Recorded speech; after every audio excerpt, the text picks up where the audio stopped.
En l'espace de 15 jours, Dean est tombé sur du gasoil frélaté. Et pour cause, il a dû payer une fortune pour réparer sa voiture.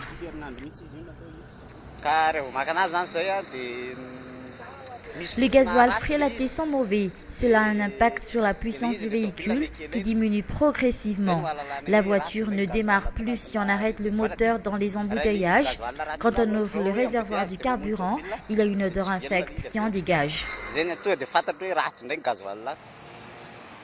Du gasoil de mauvaise qualité. Ces derniers temps, les conducteurs sont de plus en plus prudents. La qualité de ce carburant varie selon les stations-service. Gérard, par exemple, n'achète du gasoil que dans une seule station-service. Avant, quand on fait le plein de carburant, on constate que le volume diminue. Je ne sais pas s'ils ont une technique pour diminuer la quantité de carburant à verser dans le réservoir. En tout cas, cela ne correspond pas à ce qu'on veut acheter, alors qu'on paye tout de même pour un carburant qu'on n'aura pas. Pour éviter cela, on demande aux pompistes de nous montrer que la pompe à essence verse réellement du carburant dans le réservoir.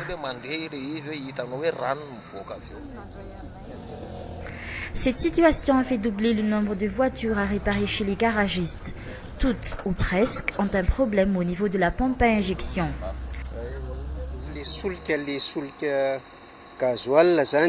C'est toujours la pompe à injection qui souffre de la mauvaise qualité du gazole.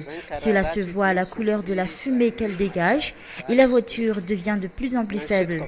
À cause du gasoil frélaté, de nombreuses pièces devront être remplacées, mais elles coûtent très cher. On a constaté ces derniers temps qu'il y avait beaucoup de gens qui se plaignent d'avoir utilisé du gasoil frélaté. Ils viennent ici pour réparer leur voiture et c'est toujours confirmé, le gazole vendu dans certaines stations-service sont de mauvaise qualité.